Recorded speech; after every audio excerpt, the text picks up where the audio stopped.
Algumas pessoas me escreveram para que eu falasse sobre o caso envolvendo o Joe Rogan e o Spotify. O que está acontecendo, né? Qual é o rolo? Eu vou falar sobre isso aqui, mas eu quero começar com duas perguntas para você aqui. A primeira delas é se você se vê como uma pessoa má. Você se vê como uma pessoa má? Põe aqui no comentário. Sim ou não? E a segunda pergunta é se você pensa, né, que diante de um cenário de genocídio, se você seria conivente com esse cenário, se você participaria do genocídio, se você viraria as costas e fingiria que não está vendo, como você reagiria diante de um cenário de genocídio? Deixe aqui no comentário. Você se oporia a isso? Você enfrentaria o genocídio? Você participaria? Você lavaria as mãos? Como você agiria? Deixe aqui no comentário aqui, porque a gente vai voltar mais adiante para abordar essas duas questões. Se você se vê como uma pessoa má e se você participaria de um genocídio ou não, enfrentaria, como você reagiria a isso. Deixe aqui embaixo. E também já curta esse vídeo e se inscreva no canal. E vamos falar agora sobre Joe Rogan e o Spotify. O que aconteceu? O Joe Rogan é um podcaster, é um dos maiores podcasters do mundo. É alguém que tem um contrato multimilionário com o Spotify, um contrato de 100 milhões de dólares com o Spotify. Ele é um dos pioneiros no formato. Muitos podcasters hoje, né, surgiram se inspirando no Joe Rogan. É alguém muito conhecido nos Estados Unidos e também acho que é ouvido no Brasil por algumas pessoas. E daí o que aconteceu foi o seguinte: o Joe Rogan está sendo acusado de propagar desinformação perigosa durante a pandemia sobre a Covid-19. Ele entrevistou algumas pessoas, alguns médicos que falaram informações que vão contra o consenso científico sobre a pandemia, e ele também já manifestou algumas ideias ali que levariam as pessoas a não se vacinarem, jovens a não se vacinarem, e daí, como consequência a isso, né, muita gente se revoltou e o Neil Young, que é um grande músico também norte-americano, ele resolveu retirar as suas músicas do Spotify porque a plataforma não estava tomando medidas contra a desinformação do Joe Rogan, que atualmente publica o seu podcast lá também. Em seguida, uma outra cantora também, a Joni Mitchell, resolveu retirar suas canções e tem havido ali uma movimentação nesse sentido de outros artistas, outros cantores, outros músicos, de também fazerem isso e abandonarem a plataforma para forçar o Spotify a punir ou a tomar alguma providência em relação ao Joe Rogan. Eu vou ser bem sincero com vocês aqui, eu não acompanho o Joe Rogan, eu já assisti uma vez ou outra o podcast dele, eu não sou um grande fã de podcast no geral, já falei para vocês sobre isso aqui, né, não costumo ouvir, ouço às vezes, né, algum caso especial, algum entrevistado especial em algum podcast famoso, mas não sou um grande fã do formato, não ouço, eu compreendo o fenômeno, compreendo porque faz sucesso, mas eu não curto, eu realmente não acompanho. Então não ouço o Joe Rogan, sei vagamente sobre as posições dele em relação a alguns assuntos, mas eu assisti ao pedido de desculpas do Joe Rogan, eu ouvi aqui, ele publicou no Instagram um vídeo de 10 minutos falando sobre isso, e tem alguns pontos ali que eu acho que vale mencionar porque a situação é um pouquinho complicada, na verdade. Deixa eu compreender o que acontece. Porque a pandemia, ela é um processo que está se dando ainda. E todos nós aqui estamos lidando com isso em tempo real com esse assunto, né? Nós não somos cientistas, nós não somos biólogos, nós não somos pessoas que... muitos de nós, pelo menos, né? Talvez você seja, mas eu não sou. Então muitos de nós aqui estamos acompanhando as notícias e nos informando através de cientistas, de médicos, de profissionais, de jornalistas que vão nos passando informação. Então é algo que está acontecendo. Muita informação, e aqui é um ponto que o Joe Rogan menciona no seu pedido de desculpas, é que coisas que eram consideradas como fatos 2 anos atrás, 1 ano e meio atrás, hoje são considerados como desinformação. E ele menciona ali alguns exemplos, né? Por exemplo, o uso de máscara de pano, que recomendaram no começo e agora falam para não usar porque não tem eficácia. Ou, por exemplo, sobre a possibilidade de o vírus, né, a Covid, ter saído de um laboratório e se espalhado, que foi considerada como desinformação no começo e agora já começam a ser veiculadas aí algumas possibilidades. Então houve uma mudança de posição em vários sentidos durante a pandemia. E eu falo aqui sobre experiência pessoal também, como comunicador aqui no YouTube, porque o que aconteceu? Quando começou a pandemia, nós aqui nem sequer podíamos falar de Covid, porque o vídeo já era desmonetizado no ato. Então havia uma política da plataforma do YouTube de que, por definição, como a gente não sabia do que se tratava, por definição a gente vai restringir esse conteúdo sobre a Covid porque a gente não sabe o que é real daquilo que não é. A gente não sabe distinguir o que é fato daquilo que não é, então vamos tentar aqui, controlar esse estrago. E depois, algumas semanas depois, o YouTube escolheu alguns canais para servirem de porta-voz de certo modo, da ciência, né, daquilo que oficialmente se propagava sobre a Covid. Então vários canais, inclusive o meu, passaram por essa triagem e o YouTube considerou que o conteúdo aqui era relevante e correto, né, factual sobre a Covid. E eu me baseava, obviamente, na imprensa, nos comunicadores científicos, no Átila Yamarino, como muitos de nós fazemos. Então, o YouTube tentou lidar com isso e muita informação que tinha aqui na internet era confusa, desinformava as pessoas, prejudicava as pessoas, e a gente viu, inclusive, comunicadores em rádios, né, na televisão, passando informações equivocadas para as pessoas, prejudicando muita gente. Pessoas morreram por causa da desinformação. Então a gente está no meio desse processo. E a coisa foi mudando também, né? O vírus foi mudando, sofreu mutações, variantes, então as coisas foram mudando. Então muita coisa que se dizia em 2020, talvez hoje não valha. Ou coisa que se diz hoje não servia para outras variantes do vírus. As coisas foram mudando. Então, primeiro ponto, e acho que nesse sentido o Joe Rogan menciona um ponto válido, né? Que a gente está no meio da pandemia. O problema foi que ele levou, no seu programa, né, no seu podcast, ele levou ali 2 médicos em particular, que eram médicos que iam contra o consenso científico, que iam contra o que os demais cientistas diziam. E daí, em conversa com o Spotify, né, dada essa repercussão, esse backlash, né, esse clamor público contra o Joe Rogan, o que eles estão tentando elaborar agora é um sistema de comunicar às pessoas que naquele programa em particular será adotada uma postura que não está alinhada com a visão mainstream da ciência. Então eles vão, de certo modo, simplesmente dizer que, olha, esse vídeo aqui pode conter desinformação, ou esse vídeo aqui contém desinformação. Foi uma tática adotada pelo YouTube. O YouTube tentou fazer isso, inclusive em alguns vídeos negacionistas eles põem lá do lado, né, um link para a Wikipedia, põem um link ali para algum jornal, então eles tentam fazer isso. Olha só, esse conteúdo aqui não é factual, esse conteúdo aqui não é verídico, então se informe. Se funciona isso, não sei se funciona, não sei se funciona. Não sei até que ponto que as pessoas realmente se importam com isso. A gente está vivendo agora em bolhas de informação, então a gente tende a consumir conteúdos e canais e comunicadores que falam a nossa linguagem e que falam aquilo que a gente quer ouvir. Então não sei até que ponto que funciona isso, realmente não sei dizer. Ouvindo o pedido de desculpas do Joe Rogan, não me parece que ele seja mal intencionado. E aqui é importante eu mencionar, né? Porque ontem eu falei sobre a Whoopi Goldberg aqui, e já falei várias vezes também sobre o Monark, o podcast dele lá, o Flow Podcast. E não me parece que a Whoopi Goldberg foi mal intencionada quando ela falou sobre os judeus e o Holocausto. Não me parece que o Monark seja mal intencionado. A questão agora que a gente vai voltar aqui, porque este que é o ponto que eu quero abordar, é sobre intenção versus consequência. Sobre como nenhuma pessoa no mundo, ninguém, ou poucos, pensam estar fazendo mal para os demais. Mesmo quando fazem mal. Quando eu perguntei no começo se você se via como uma pessoa má, você me disse, possivelmente, que não. Eu fiz esse teste aqui no Twitter, eu publiquei uma enquete aqui, e nesse momento tem 1.400 votos e 76% diz que não se sente uma pessoa má. Eu não me sinto uma pessoa má também, eu não me sinto uma pessoa má, eu não sou alguém que deseja o mal pro outro, eu sou alguém que espera que as pessoas sejam felizes, que possam realizar em plenitude aquilo que elas desejam, que possam se relacionar e amar quem elas quiserem. Eu não acho que sou uma pessoa má, embora na prática eu não me desdobre para ajudar as pessoas. Então assim, eu sou meio que neutro pra bom, eu diria assim. Eu não sou uma pessoa que vai lá, sabe, me põe na linha de fogo, me põe na reta pros demais. Não, eu me protejo primeiro. Então eu não sou alguém que deseja o mal pros demais. Mas a gente pode supor que a boa parte das pessoas no mundo, elas se veem como os heróis de sua própria história. Já falei sobre isso aqui. Elas acham que o que elas fazem é o correto. Suponho que, por exemplo, que muitos comunicadores, inclusive da extrema-direita, pessoas negacionistas, pessoas que, sabe, estão negando a pandemia, pessoas que estão prejudicando o debate público, elas se veem como pessoas boas.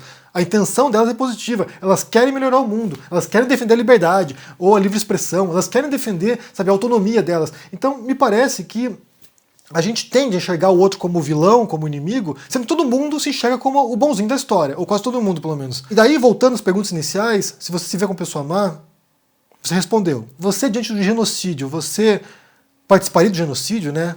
Contribuiria para o genocídio? Você se omitiria? Você fingiria que não está vendo? Você enfrentaria o genocídio? E eu suponho que se você for uma pessoa normal, uma pessoa minimamente razoável, que você diria que se oporia ao genocídio, né? Que você enfrentaria o genocídio, que você não seria conivente, que você não compactuaria com isso, que você não fecharia os olhos para isso e enfrentaria o genocídio.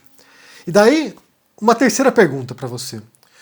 Você come proteína animal? Você come carne de boi? Você come carne de porco? Você come carne de frango? Você come carne? Deixa aqui no comentário. Por que eu pergunto isso? Porque se você come carne, eu tenho quase certeza, eu como carne, já vou falar aqui, eu como carne. Se você come carne, eu tenho quase certeza que daqui talvez umas décadas, umas 3, 4 décadas, nós aqui, todos nós que comemos carne, todos nós carnistas, todos nós seremos considerados como coniventes ou colaboracionistas do holocausto animal. Todos nós. Todos nós. Tenho quase certeza disso. Tenho quase certeza disso. Que no futuro bem próximo, eles vão olhar pra gente, horrorizados, e pensar como essas pessoas no século XXI, no século XX, como essas pessoas foram coniventes com esse massacre industrial de animais. Milhões e milhões e milhões e milhões e milhões de animais mortos todos os anos, para saciar o desejo dessas pessoas de comer carne. Falando sério, falando sério. Tenho quase certeza que o futuro vai nos olhar com horror. Essas pessoas participaram de um genocídio. Essas pessoas aqui contribuíram e, como eu falei, não foram só coniventes, não foram pessoas que fingiram que não viram, pessoas que comiam carne, que participavam disso, que contribuíam para essa indústria. Tenho quase certeza disso.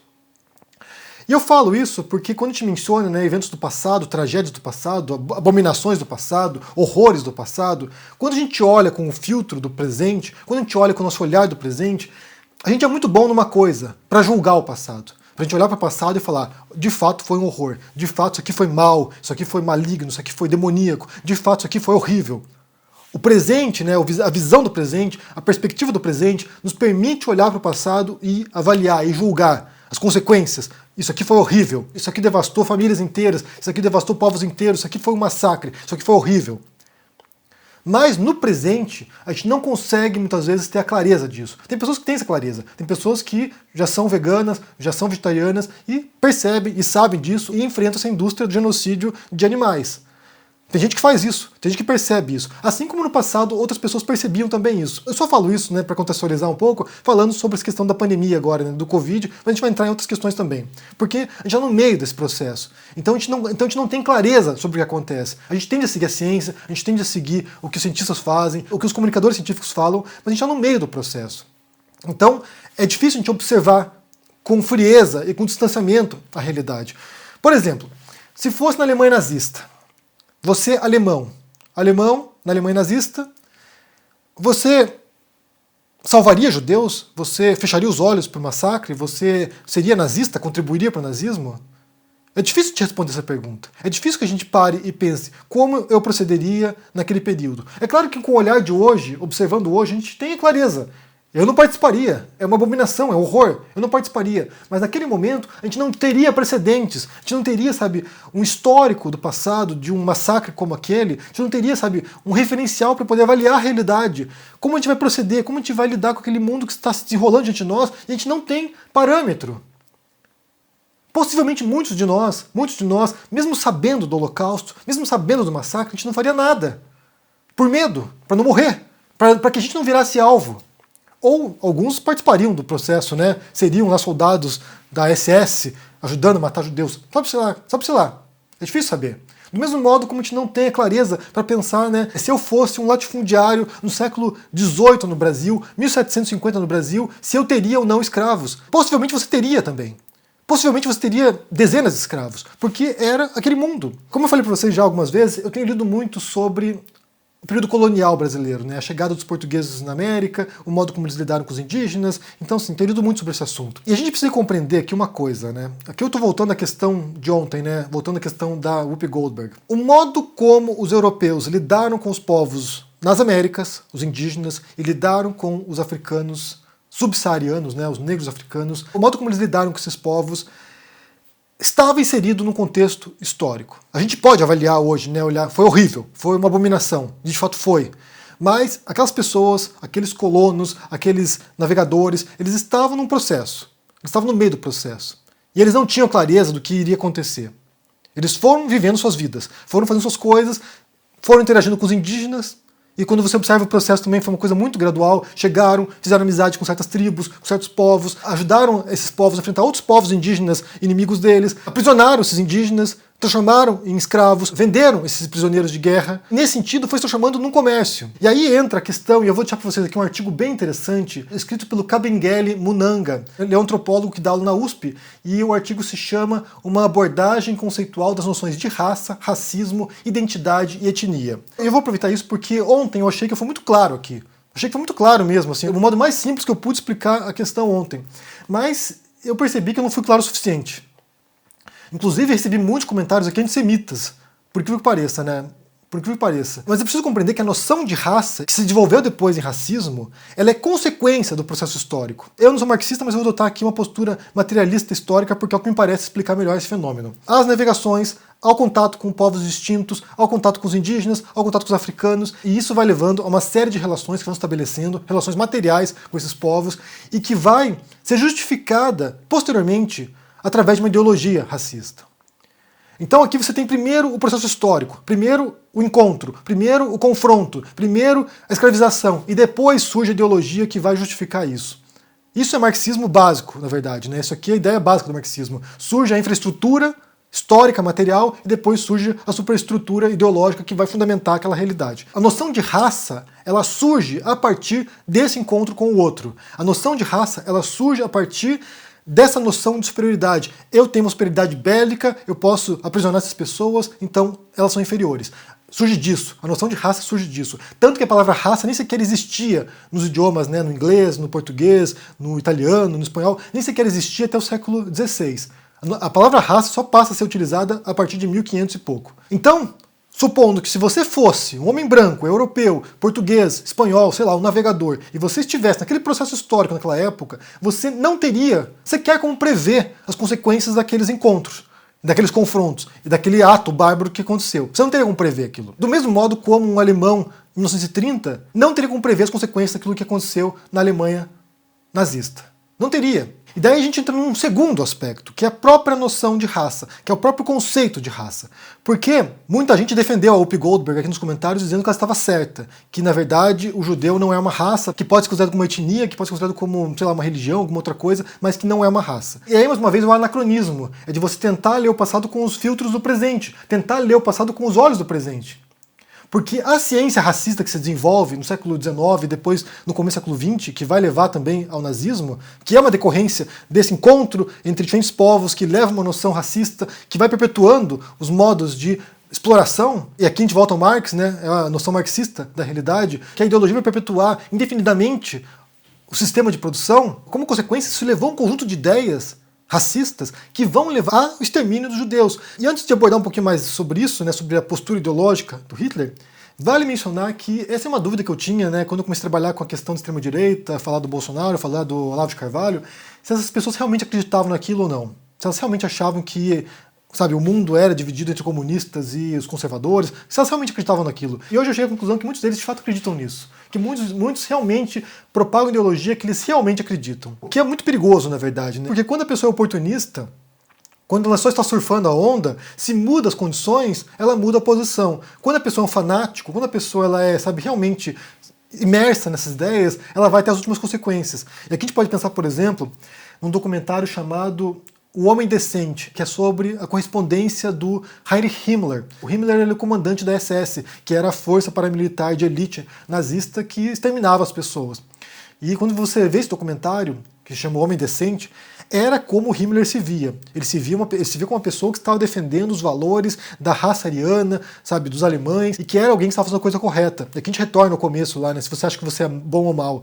Todo mundo acha que é bom. Todo mundo acha que está fazendo a coisa correta. E o Himmler achava que fazia a coisa correta. E o Hitler também achava que fazia a coisa correta. E eles realmente acreditavam naquilo. Não era só um subterfúgio, um modo de manipular as pessoas para tentar destruir os judeus, para poder ter ganhos financeiros. Eles realmente acreditavam naquilo. Eles realmente propagavam uma ideologia racista e que tinha essa noção de superioridade do alemão branco ariano. Eles tinham essa noção. Em textos antigos do Hitler, em 1919 ele já falava isso.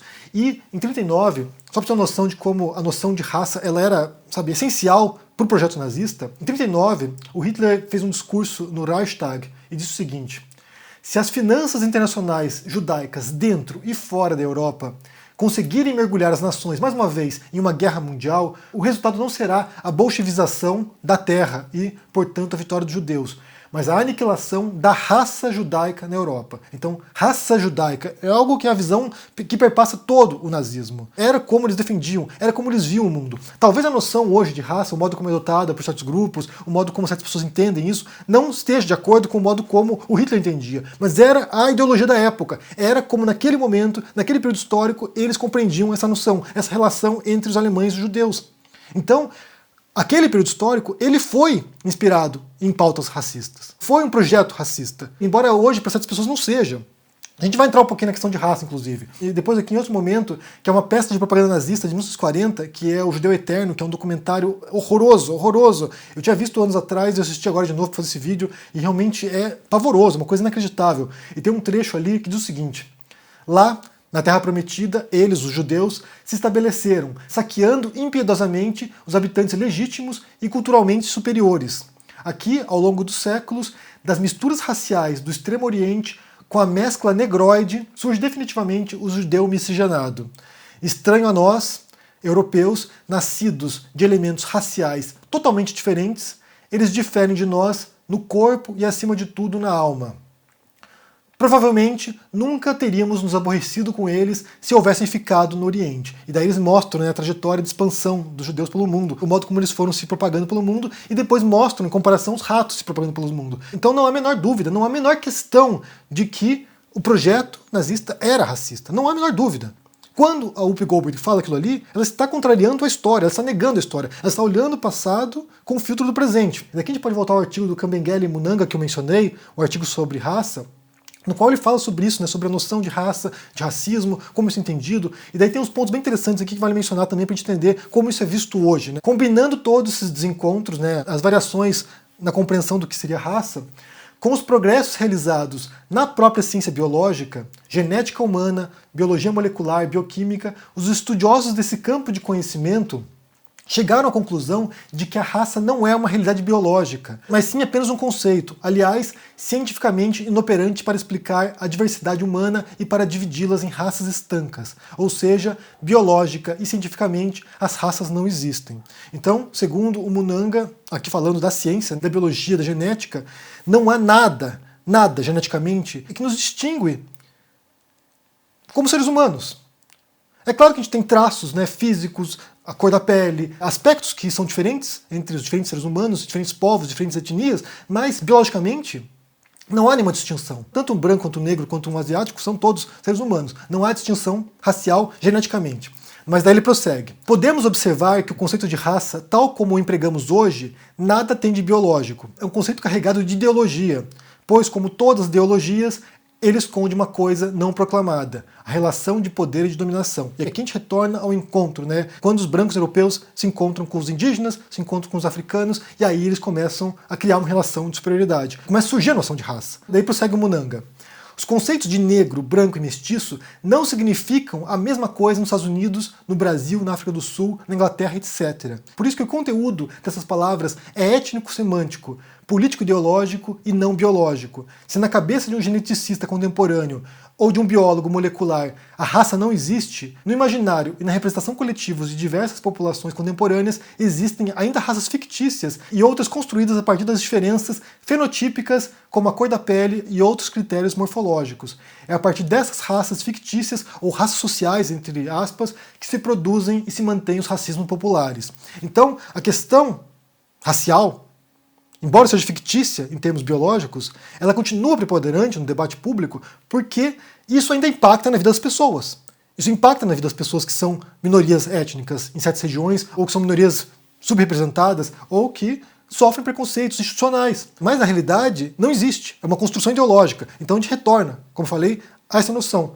Há um processo histórico, há uma construção de uma ideologia que justifica esse processo histórico. Eu dei toda essa volta aqui, fiz todo esse percurso aqui, para que a gente possa parar e pensar o quão complicado é a gente ter a clareza sobre o nosso próprio tempo, e sobre o passado, inclusive.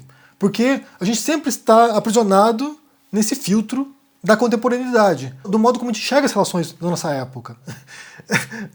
Essa foi uma viagem mesmo, mas quero saber o que você pensa sobre isso aqui, sobre o caso do Joe Rogan, né? Você está acompanhando, o que você acha, se ele deve ser punido, se ele não deve ser punido. Como eu já falei aqui várias vezes também, eu sou contra esse cancelamento das pessoas, não acho que tem que cancelar o Whoopi Goldberg, não acho que tem que cancelar o Joe Rogan, eu acho que as pessoas podem errar, podem reparar o erro muitas vezes, podem adotar uma postura diferente depois, há modos de lidar com o erro. Então, em alguns casos extremos, como aconteceu com o Trump, por exemplo, é preciso algum tipo de punição mais drástica, porque ele estava usando a plataforma para poder causar mal real nas pessoas, né, para poder instigar a violência nos Estados Unidos. Então, de fato, a gente está numa encruzilhada histórica agora, né, que é o uso das redes sociais, as democracias em colapso, que é difícil chegar também o caminho nesse labirinto. Realmente não é fácil.